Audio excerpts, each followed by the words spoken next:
So this Saturday, Gennadiy Golovkin and Ryota Murata are set to fight in a middleweight clash, unifying Golovkin's IBF title and Murata's WBA super title in Saitama, Japan. Like for many of Golovkin's fights, there is a lot of intrigue going into this one. However, with this particular fight, I feel that much of this intrigue comes from two main questions. Firstly, how does Triple G deal with someone the size of Murata? And secondly, how much does Triple G actually have left in the tank? And now these are very valid questions going into this fight. To provide you with some context, Triple G is actually going to be turning 40 years old the day before this fight. That shows that he's no spring chicken, especially for a middleweight. You know, at heavyweights, fighters tend to age a bit better because they don't have to cut weight, or they don't have to cut as much weight. Whereas Golovkin, I don't know, is 40 years old at middleweight. That's pushing it. But he isn't just up against Father Time. He's also squaring off against a decent sized middleweight in Murata. You know, at 6 foot, that's pretty big for a middleweight. And a Japanese middleweight as well. You know, Japanese fighters are usually a bit more on the smaller side. However, despite the clear size and potentially physicality that Murata has, I struggle to see what else he actually brings to the table, to be honest. Murata really isn't anything special when you watch him, and I have to agree with Boxing on the Edge, his assessment of Murata, who he says is quite overrated. I have to agree. He really isn't anything special, technically or athletically, for that matter. He stands relatively upright and looks to advance constantly, but does so in straight lines. While advancing, he really makes little effort to intelligently set up his shots. There's not really it's not much feinting. It doesn't really make use of probing shots to get a reaction from his opponent or manipulate them and threaten them. He usually just gets into range and commits to a 1-2 whenever he feels like he's in range to land it. And that's usually behind a pretty static and stagnant high guard. There's not really much of a dynamic element to his stance in his guard. However, to Murata's credit, he does seem to throw his punches with some decent biomechanical technique, so I can't really fault him on that. I'm sure there are things that could be refined about his technique, but you know, it's pretty textbook, to be fair. But the intelligent setup and the application is what is sorely lacking. I believe that the shortcomings I've highlighted will cost him considerably against the fighter the caliber of Golovkin, who not only has bags of elite level experience, but also immense skill and natural talent. And I don't really have to spend too much time on a profile of Golovkin, because by this point, we know, if you've been watching his career for any length of time, you know what he brings to the table. He is a master. He is exemplary when it comes to effective and educated pressure fighting. He understands how to cut off the ring with just such grace. I know grace is probably a strange word, but with just such ease. You know, it really is a study on pressure fighting when you see Golovkin cut off the ring, and the way he closes a fight down and gets into the range where he wants to fight. He also has a massive array of power punches.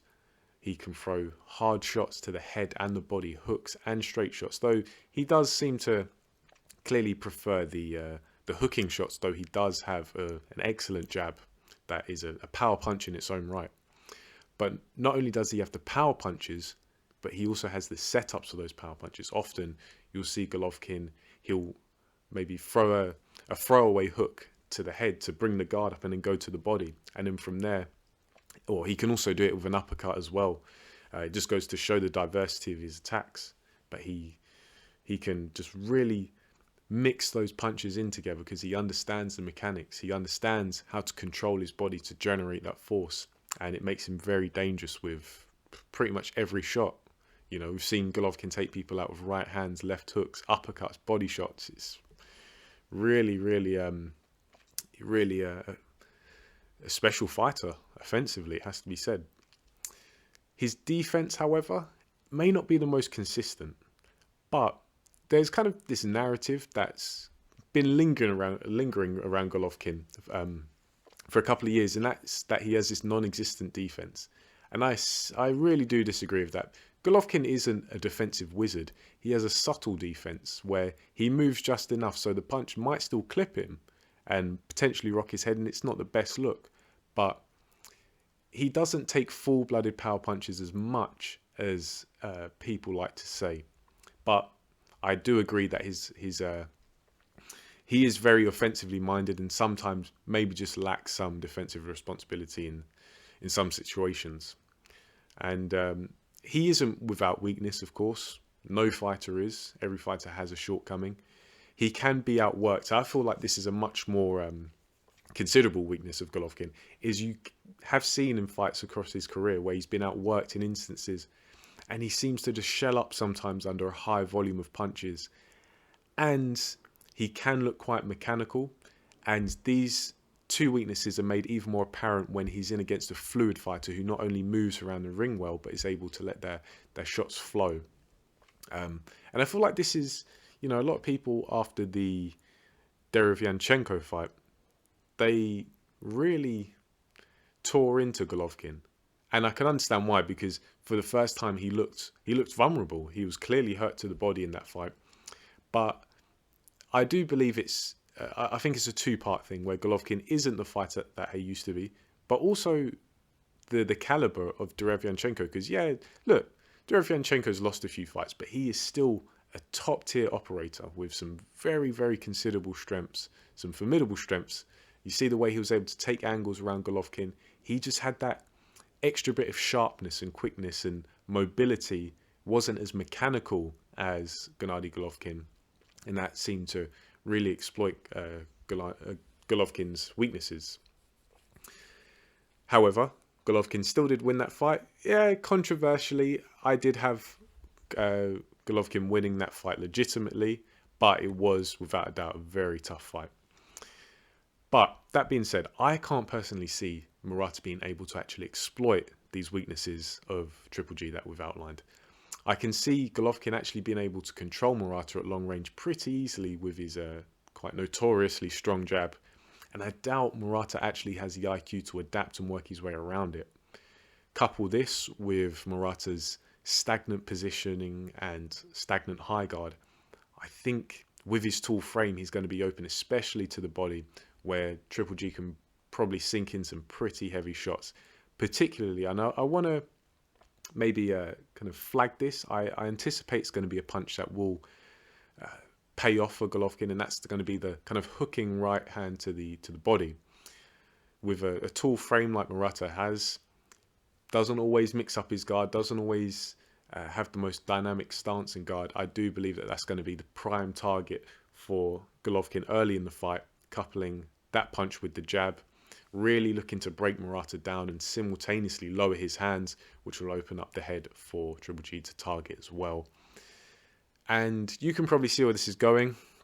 I believe that Murata will display the heart of a warrior, which is often on display when Japanese fighters are in the ring. They have a culture of bravery. I do believe he's going to show that and live up to that. Live up to that stereotype, but live up to that example, let's say. However, I don't think this will be enough to deter Golovkin. I can't even really see Murata going the full 12, so I feel pretty confident in my prediction that Murata is going to get stopped round 9 or 10. I believe he's going to take some heavy punishment. I think he's really going to see it out until he can't go anymore, and his corner will probably throw in the towel, or maybe the ref will jump in. But I think he is going to get stopped in the round 9 or 10, as I say.